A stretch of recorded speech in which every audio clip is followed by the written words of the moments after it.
Hello everyone, I am Sunny, your physics teacher. Welcome back to my YouTube channel. Fluid mechanics के आज के इस lecture में हमें 4 जेई एडवांस लेवल की प्रॉब्लम्स को सॉल्व करेंगे। बहुत अच्छी प्रॉब्लम्स है, टेक्निकल प्रॉब्लम्स हैं। तो देखो फर्स्ट प्रॉब्लम में क्या गिवन है। एक्सेलरेशन ड्यू टू ग्रेविटी की value near the surface of earth g, ये फाइंड आउट करनी होगी।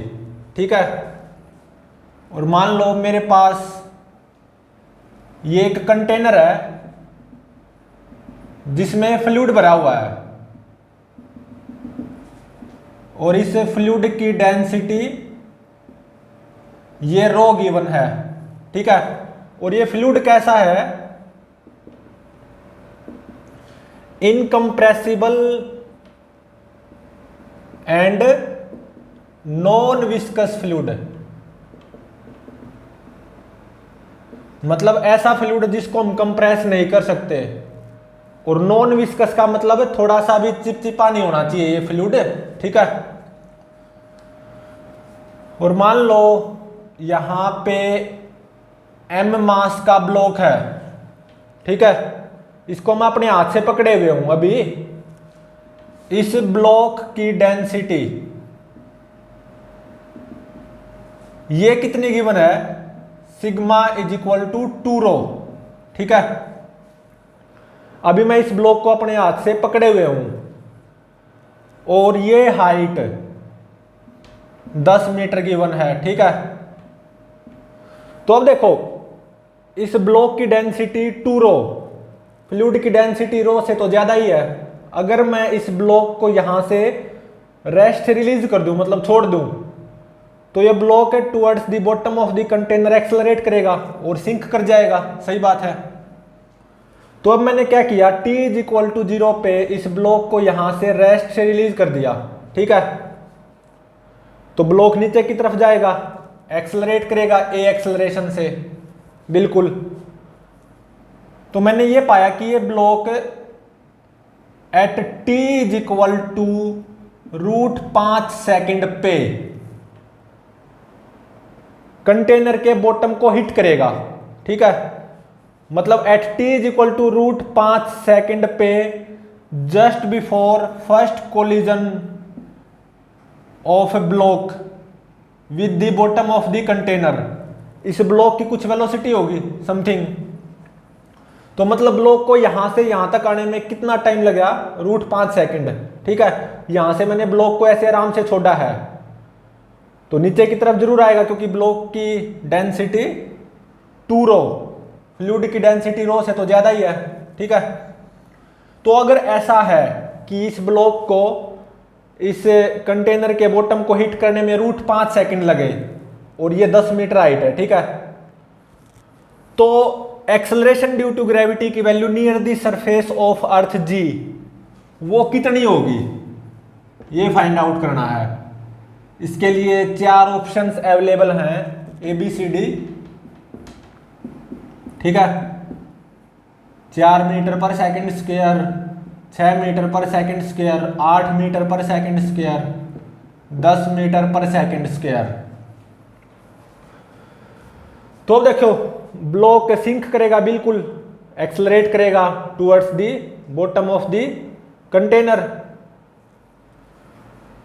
तो इस ब्लॉक का acceleration A by using direct formula वो कितना होगा? सिग्मा माइनस रो बाय में सिग्मा इंटू में जी। सिग्मा की वैल्यू 2 रो यहां पे पुट कर दो, 2 रो माइनस रो बाय में 2 रो इंटू में जी। 2 रो माइनस रो बाय में 2 रो इंटू में जी। रो से रो कैंसिल हो गया तो ये आ गया g बाय 2। ठीक है, अब क्या करो, s is equal to u t plus half AT square apply कर दो। s कितना 10 और रेस्ट से रिलीज किया है तो u 0 हो गया, तो ut 0 half acceleration of block g by 2 into में यहां से यहां तक जो टाइम लिया है उस टाइम का स्क्वायर। √5 सेकेंड ली है ना इस ब्लॉक ने इस कंटेनर के बॉटम को हिट करने में, तो √5 का स्क्वायर मतलब 5। तो यहां से जी की वैल्यू देखो कितनी आ गई, 10 दूनी 20 दूनी 40 भाग में 5, 8 meter per second square. Hence option C is correct. ठीक है,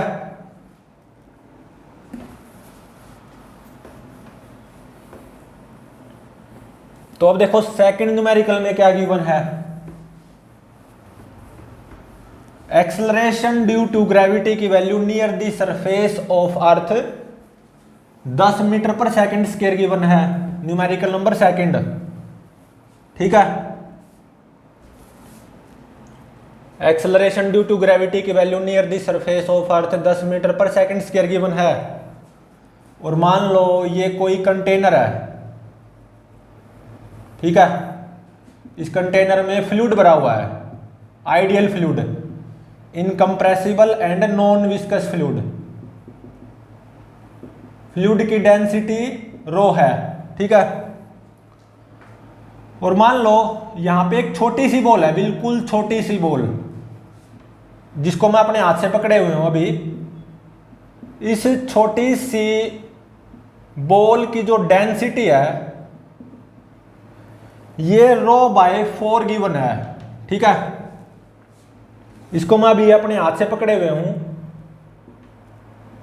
और ये हाइट 20 मीटर गिवन है। ठीक है, तो अब देखो इस बॉल की डेंसिटी रो बाय 4 फ्लूइड की डेंसिटी से तो कम ही है।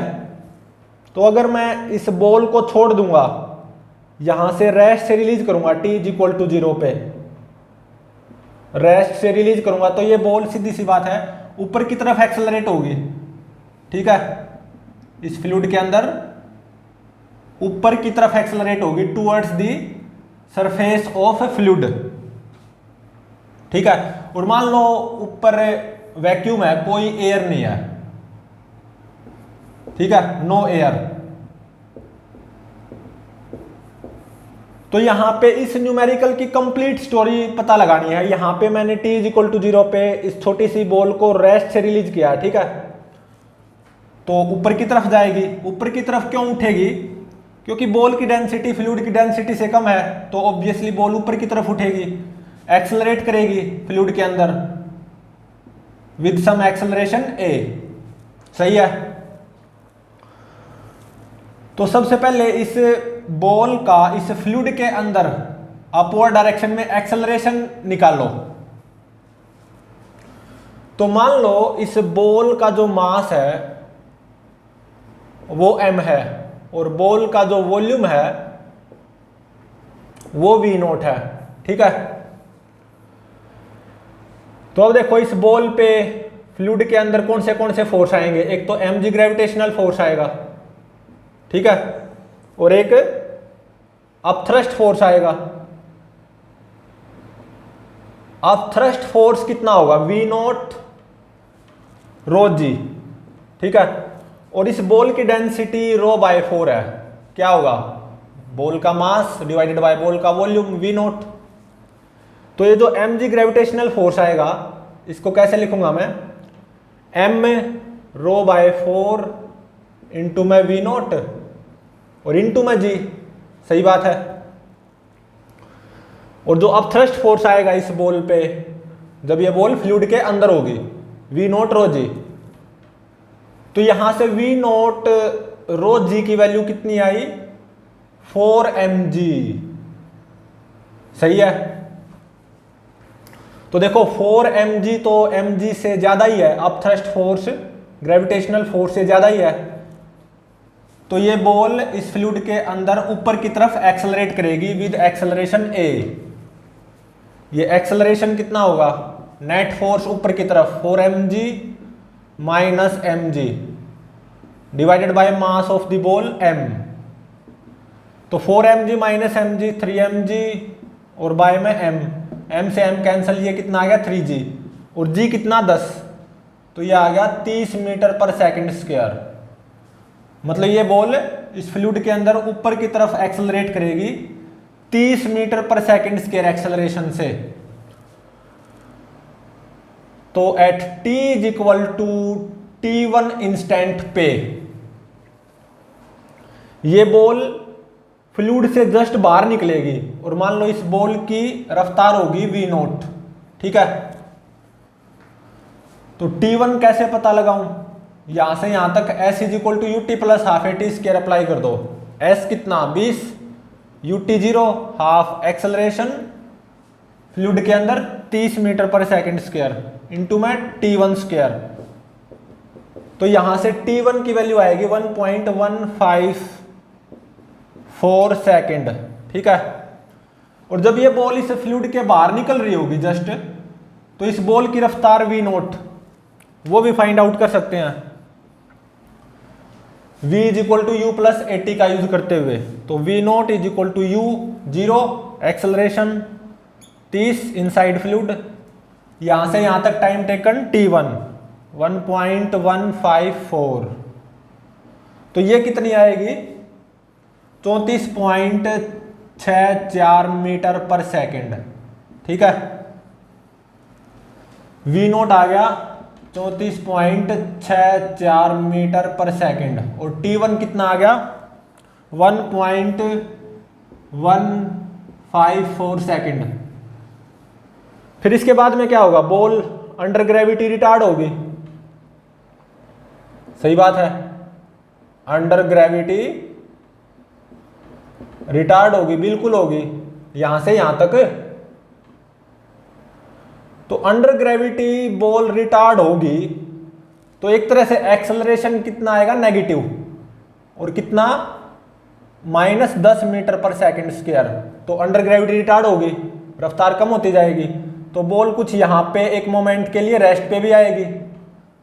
अकॉर्डिंग टू स्टॉप वॉच मान लो at t is equal to t2 instant पे आई, और ये हाइट इस बॉल ने h पकड़ी, maximum height of ball from the surface of the fluid. तो ये h फाइंड आउट करो, t2 फाइंड आउट करो। तो h यहां से हम फाइंड आउट कर सकते हैं किसका यूज करते हुए, v square is equal to u square plus 2as, यहां से यहां तक v स्क्वायर 0 मतलब 0 का square is equal to u square 34.64 का स्क्वायर प्लस 2 एक्सेलरेशन -10 क्योंकि अंडर ग्रेविटी रिटार्ड हो रही है, इंटू में एस एच। तो यहां से एच कितना आ जाएगा, यह आएगा 60 मीटर, ठीक है। ये कितना आएगा 60 मीटर। और देखो यहां से यहां तक बॉल अंडर ग्रेविटी रिटार्ड हुई, बिल्कुल हुई, रफ्तार कम होती गई, फिर कुछ यहां पे एक मोमेंट के लिए रेस्ट पे आई। जब बॉल यहां पे एक मोमेंट के लिए रेस्ट पे आएगी ना, तब बॉल की height from the surface of the fluid कितनी होगी 60 मीटर, बिल्कुल सही है। लेकिन तब स्टॉप वॉच में टाइम क्या होगा, t is equal to t2। अब उसे फाइंड आउट करते हैं। तो यहां से यहां तक v is equal to u plus a t apply कर दो। v कितना 0 is equal to u 34.64 plus acceleration under gravity -10, ठीक है, इंटू में t। t क्या होगा, यहां से यहां तक टाइम टेकन, वो क्या होगा t2 माइनस t1। तो यहां से आप t2 की वैल्यू फाइंड आउट कर सकते हो और ये आएगी 4.618 सेकंड, ठीक है। और बॉल को यहां से यहां तक जाने में कितना टाइम लगेगा, delta T, t2 minus t1। t2 मेरे को पता, t1 मेरे को पता, तो t2 माइनस t1 ये कितना आ जाएगा 3.464 सेकंड, ठीक है। और फिर इसके बाद में क्या होगा, बॉल अंडर ग्रेविटी एक्सेलरेट होगी, यहां से यहां तक ऐसे आएगी बॉल, अंडर ग्रेविटी एक्सेलरेट होगी, अंडर ग्रेविटी एक्सेलरेट होगी, बिल्कुल होगी। तो मतलब एक्सेलरेशन कितना होगा +10 मीटर पर सेकंड स्क्वायर। तो जब बॉल इस फ्लूइड में जस्ट एंटर कर रही होगी तो बॉल की रफ्तार कितनी होगी v0, ऑब्वियसली v0 ही होगी। और बॉल जब यहां से यहां तक अंडर ग्रेविटी रिटार्ड हुई है यहाँ से यहाँ तक बॉल ने कितना टाइम लिया था, डेल्टा टी 3.464 सेकंड। तो बॉल यहाँ से यहाँ तक जब अंडर ग्रेविटी एक्सेलरेट होगी तो ऑब्वियसली उतना ही टाइम लेगी, 3.464 सेकंड। और मान लो जब ये बॉल इस फ्लूइड के अंदर जस्ट एंटर कर रही होगी तो स्टॉप वॉच में टाइम होगा t = t3। तो t3 निकाल लो। तो यहां से यहां तक बॉल जब अंडर ग्रेविटी एक्सेलरेट हुई है तो कितना टाइम लिया बॉल ने यहां से यहां तक, t3 - t2। और t2 4.618 और ये किसके बराबर आएगा, डेल्टा टी 3.464 सेकंड के ही बराबर। ठीक है, मतलब जब बॉल यहां से यहां तक अंडर ग्रेविटी रिटार्ड होगी ना, जितना टाइम लेगी यहां से यहां तक, और फिर जब बॉल यहां से यहां तक अंडर ग्रेविटी एक्सेलरेट होगी तो उतना ही टाइम लेगी, जितना यहां से यहां तक जाने में टाइम लिया है उतना ही टाइम यहां से यहां तक वापसी में आने में भी लेगी। तो यहां से आप t3 की वैल्यू फाइंड आउट कर सकते हो और ये कितनी आएगी, 8.082 सेकंड। ठीक है, मतलब जब ये बॉल एंटर कर रही होगी ना फ्लूइड के अंदर तो स्टॉप वॉच में टाइम कितना होगा, 8.082 सेकंड। ठीक है, और बॉल की रफ्तार क्या होगी, v0 34.64 मीटर पर सेकंड ही होगी बॉल की रफ्तार। और फिर बॉल ऐसे आएगी फ्लूइड के अंदर, रिटार्ड होगी। ठीक है, मतलब एक तरह से एक्सेलरेशन नेगेटिव आएगा,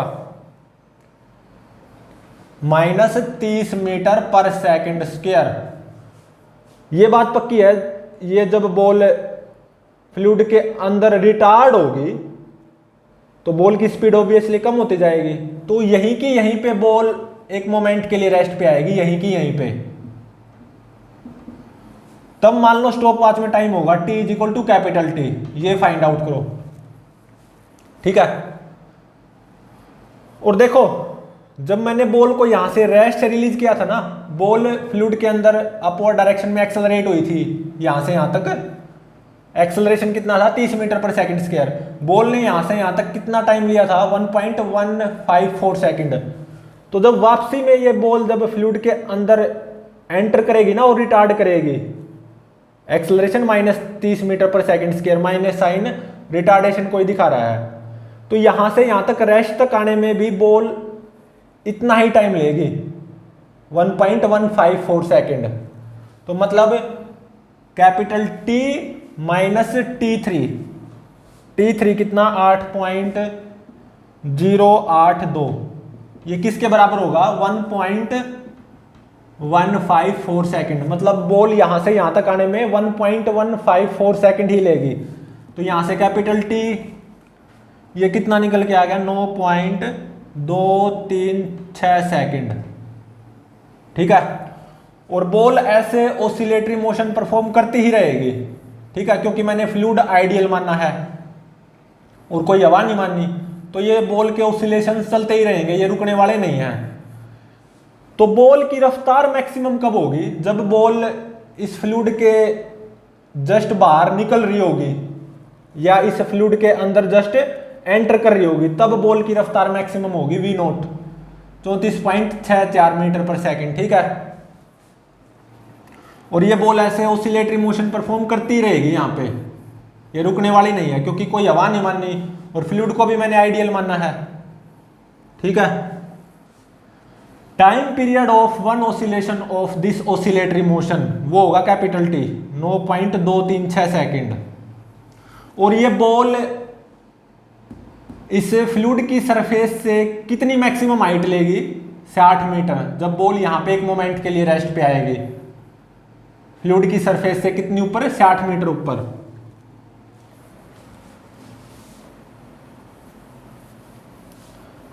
तो अब देखो थर्ड न्यूमेरिकल में क्या गिवन है, again acceleration due to gravity near the surface of earth 10 meter per second square given है। Numerical number third. तो ये बहुत इंटरेस्टिंग न्यूमेरिकल्स हैं, काफ़ी टेक्निकल हैं। इनको आप फील भी कर सकते हो, विजुअलाइज भी कर सकते हो। अगर काइनेमेटिक्स डायनामिक्स अच्छे से आती है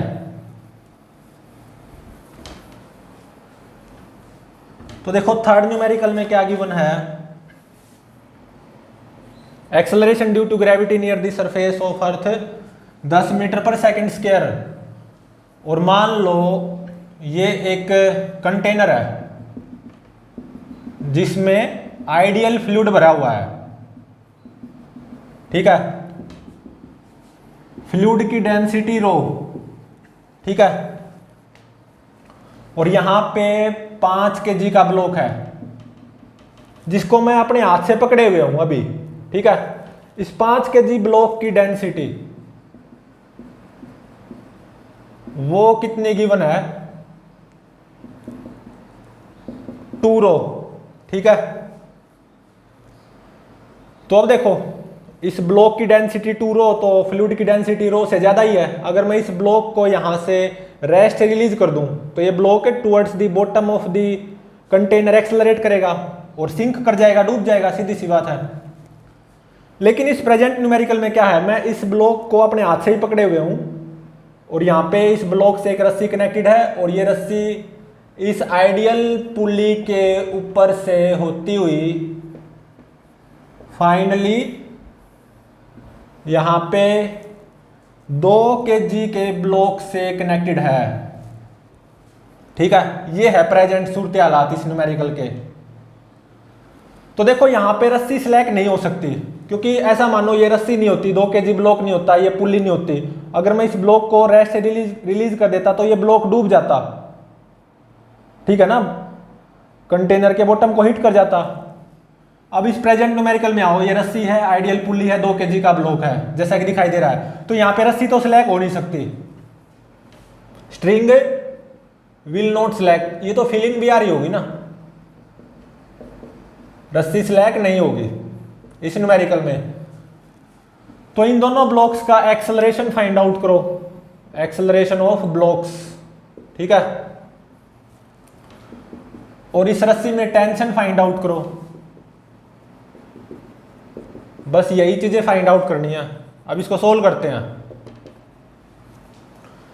तो देखो मान लो इस ब्लॉक का वॉल्यूम है V0, block volume is V0, 5 kg block का।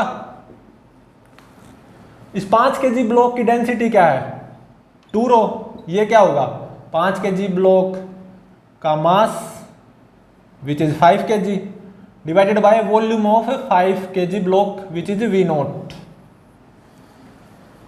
तो अब देखो इस 5 kg ब्लॉक पे mg ग्रेविटेशनल फोर्स आएगा 50 न्यूटन, बिल्कुल। इसको कैसे लिख सकता हूं, 5 kg ब्लॉक का मास विच इज 5 kg, वो क्या होगा, 2 रो V0, 2 रो V0, बिल्कुल ऐसा ही होगा। और इनटू में जी, और जो कि कितनी है, 10 मीटर पर सेकंड स्क्वायर, ठीक है। एक अपथ्रस्ट बायोंट फोर्स भी आएगा बाय दिस फ्लूइड, वो कितना होगा, V0 रो जी। ऑब्वियसली यहां से देखो V0 रो जी की वैल्यू कितनी आई, 25 न्यूटन। तो अपथ्रस्ट बायोंट फोर्स बाय फ्लूइड वो कितना आया, 25 न्यूटन। और यहां पे 2 kg पे mg ग्रेविटेशनल फोर्स 20 न्यूटन, सही है। और देखो इस अपथ्रस्ट 25 और इस mg 50 न्यूटन, इन दोनों का रिजल्टेंट ऐसे आएगा ना, 50 माइनस 25 से 25 न्यूटन, ठीक है। 50 माइनस 25 डाउनवर्ड 25 न्यूटन रिजल्टेंट आ गया mg और अपथ्रस्ट फोर्स का। तो देखो 25 न्यूटन 20 न्यूटन से ज्यादा ही है, तो इसका मतलब 2 kg ब्लॉक ऊपर की तरफ A से एक्सेलरेट करेगा, 5 kg ब्लॉक नीचे की तरफ A से ही एक्सेलरेट करेगा। कंस्ट्रेंड रिलेशन के हवाले से दोनों के एक्सेलरेशन का मैग्नीट्यूड तो सेम ही होगा ना। और मान लो इस रस्सी में टेंशन आएगी T, ठीक है। तो ये जो ऊपर रस्सी है ना, इसमें टेंशन कितनी हो जाएगी 2T, क्योंकि आइडियल पुली क्या होती है, मासलेस और स्मूथ। मासलेस होने के कारण आइडियल पुली पे नेट फोर्स हमेशा क्या रहता है, 0, और आइडियल पुली स्मूथ भी होती है, उसके कारण क्या होता है, रस्सी के इन दोनों भागों में टेंशन क्या रहती है, सेम, ठीक है। तो इस पे और इस पे दोनों पे Newton second law of motion apply कर दो। Net force 25 minus T is equal to mass 5 acceleration a, first equation. इस पे Newton second law of motion apply करो। Net force T minus 20 is equal to mass 2 acceleration a. दोनों equations को add कर दो, T minus T खत्म हो गए, 25 में से 20 गए 5 इज इक्वल टू 5 और 2 7 ए। तो यहां से एक्सेलरेशन कितना आ गया, 5/7 मीटर पर सेकेंड स्क्वायर। और इस रस्सी में टेंशन T, वो आप सेकंड इक्वेशन से निकाल लो या फर्स्ट इक्वेशन से, बात एक ही है। तो इस रस्सी में टेंशन T यहां पे कितनी आ जाएगी, 21.428 न्यूटन, ठीक है। इस वाली रस्सी में टेंशन 2T वो कितनी हो जाएगी, 2 इंटू में 21.428 न्यूटन। ये T कैसे निकला, A तो निकल गया। अब इस A की वैल्यू चाहे फर्स्ट इक्वेशन में पुट कर दो या सेकंड इक्वेशन में, तो T निकल आएगा। T निकल गया तो 2T निकल गया। तो 5 kg block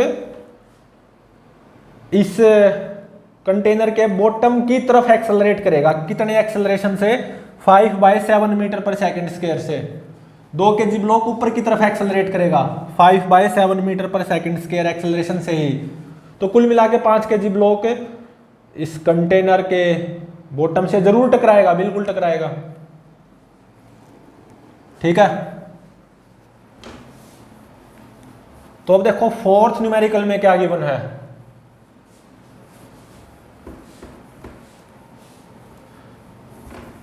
fourth numerical, acceleration due to gravity near the surface of earth 10 meter per second square given है। Numerical number fourth. और क्या गिवन है, मान लो एक कंटेनर है, ठीक है, जिसमें फ्लूइड भरा हुआ है, ideal fluid, incompressible and non viscous fluid. इस फ्लूइड की जो डेंसिटी है वो रो गिवन है, ठीक है। और मान लो यहां पे एक 5 kg का ब्लॉक है, ये रहा, इसको मैं अभी के लिए अपने हाथ से पकड़े हुए हूं। 5 kg ब्लॉक की जो डेंसिटी है ये कितनी गिवन है, 3ρ/2। तो अगर मैं इस 5 kg ब्लॉक को छोड़ दूं, रेस्ट से रिलीज कर दूं, तो 5 kg ब्लॉक तो डूब जाएगा, क्योंकि डेंसिटी 3ρ/2, फ्लूइड की डेंसिटी रो से ज्यादा ही है, ठीक है। लेकिन इस न्यूमेरिकल में मैं 5 kg ब्लॉक को अभी के लिए यहाँ पे पकड़े हुए हूँ, और 5 kg ब्लॉक के यहाँ पे एक रस्सी बांध दी, और ये है मेरी आइडियल पुली। आइडियल पुली छत से कनेक्टेड है, स्टेशनरी आइडियल पुली, और ये रस्सी इस आइडियल पुली के ऊपर से होती हुई कुछ ऐसे है। ये क्या है, मूवेबल आइडियल पुली। ये भी आइडियल पुली है लेकिन ये मूवेबल है, ठीक है, ये मूव कर सकती है। और यहां पे फाइनली 3 kg का ब्लॉक है, ठीक है। तो ये बात तो पक्की है, यहां पे कोई रस्सी स्लैक नहीं करेगी डेफिनेटली। तो फाइंड आउट क्या करना है, दोनों ब्लॉक्स का एक्सेलरेशन और इन रस्सियों में tension, acceleration of blocks and tension in strings. अब इसको सोल्व करते हैं। तो देखो मान लो इस 5 kg ब्लॉक का वॉल्यूम है V0, ठीक है। 5 kg ब्लॉक की डेंसिटी 3 रो बाय 2 गिवन है, ये किसके बराबर होगी? 5 kg ब्लॉक का mass which is 5 kg divided by volume of 5 kg block, जो कि मैंने V नोट माना है। तो अब देखो इस 3 kg ब्लॉक पे mg ग्रेविटेशनल फोर्स आएगा 30 न्यूटन, बिल्कुल सही है। 5 kg ब्लॉक पे mg ग्रेविटेशनल फोर्स आएगा कितना? 50 न्यूटन। इसको मैं कैसे लिख सकता हूं? 5 kg ब्लॉक का mass which is 5 kg and that will be equal to 3 rho by 2 into में V naught, 3 rho by 2 into में V नोट इंटू में G जो कि 10 है, और एक ऐसे अब थ्रस्ट फोर्स भी आएगा कितना? V नोट रो G अब थ्रस्ट बायोंट फोर्स बाय फ्लूइड। यहां से V नोट रो G की वैल्यू क्या आएगी? 50 दूनी 100, 100 भाग में 3, 100 भाग में 3 न्यूटन। तो अब थ्रस्ट फोर्स कितना आएगा? 100 डिवाइडेड बाय 3 न्यूटन, ठीक है। और मान लो इस रस्सी में टेंशन आएगी T1,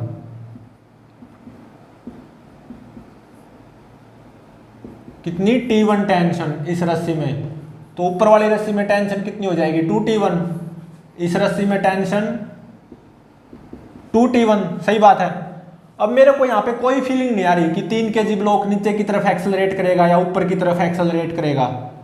तो जब कोई फीलिंग ना आ रही हो तो अपने पास से मान लो, लेट, मैं ऐसे ही मान रहा हूं बस, मान लो 3 kg ब्लॉक नीचे की तरफ एक्सेलरेट करेगा a एक्सेलरेशन से, तो according to constraint 5 kg block का एक्सेलरेशन ऊपर की तरफ कितना हो जाएगा? 2a, ठीक है। तो बस अब Newton second law of motion apply करने दोनों ब्लॉक्स पे। 5 kg ब्लॉक पे Newton second law of motion apply करो। नेट फोर्स ऊपर की तरफ कितना? T1 प्लस अब थ्रस्ट 100/3 माइनस ग्रेविटेशनल 50, सही बात है, is equal to mass 5, acceleration 2a, 5 into में 2a 10a, ठीक है। एक इक्वेशन ये होगी। अब Newton second law of motion 3 kg पे अप्लाई कर दो तो नेट फोर्स डाउनवर्ड आएगा 30 माइनस 2T1, ऑब्वियसली इतना ही आएगा, is equal to mass 3, acceleration a। ये होगी सेकंड इक्वेशन। दो इक्वेशन है फर्स्ट एंड सेकंड, दो अननोन है। दो अननोन कौन से? T1 और a। तो इन दोनों इक्वेशंस को आप सोल्व कर सकते हो easily. Solving equation 1 and 2, a की वैल्यू आपको कितनी मिलेगी? Minus 0.145 metre per second square. तो 2a कितना हो जाएगा? 2 इंटू में माइनस 0.145 मतलब minus 0.29 metre per second square. और टेंशन T1 ये फाइंड आउट कर सकते हो। a की ये वैल्यू आपको चाहे फर्स्ट इक्वेशन में पुट कर लो या सेकंड इक्वेशन में पुट कर लो, तो T1 की वैल्यू आ जाएगी 15.216 न्यूटन, ठीक है। अब देखो a नेगेटिव आया तो ऑब्वियसली 2a भी नेगेटिव हो गया, सीधी सी बात है। तो a नेगेटिव आया ना, तो जो मैंने मानना था कि 3 kg ब्लॉक नीचे एक्सेलरेट करेगा, 5 kg ब्लॉक ऊपर एक्सेलरेट करेगा, वो गलत निकला, मानना हुआ गलत निकला। तो क्या होगा? उसका अपोजिट होगा। 3 kg ब्लॉक ऊपर की तरफ एक्सेलरेट करेगा, 5 kg ब्लॉक नीचे की तरफ एक्सेलरेट करेगा। 3 kg ब्लॉक का एक्सेलरेशन ऊपर की तरफ कितना होगा? 0.145 metre per second square. 5 kg block का एक्सेलरेशन नीचे की तरफ कितना होगा? 0.29 मीटर पर सेकंड स्क्वायर। और इस रस्सी में टेंशन T1 ये आएगी 15.216 न्यूटन। इस रस्सी में और इस रस्सी में टेंशन कितनी आएगी? 2T1। T1 निकल गया तो 2T1 भी निकल गया। 2 इंटू में 15.216 न्यूटन, ठीक है। तो यहां पे ये 5 kg ब्लॉक इस कंटेनर के बॉटम की तरफ एक्सेलरेट करेगा 0.29 metre per second square acceleration से। तो ऑब्वियसली 5 kg ब्लॉक कंटेनर के बॉटम से टकराएगा भी, बिल्कुल टकराएगा। और 3 kg ब्लॉक ऊपर की तरफ एक्सेलरेट करेगा 0.145 metre per second square acceleration से, ठीक है। तो ये बहुत टेक्निकल न्यूमेरिकल्स हैं, बहुत इंटरेस्टिंग मजे वाले न्यूमेरिकल्स हैं। तो प्लीज चैनल को लाइक शेयर और सब्सक्राइब जरूर करें।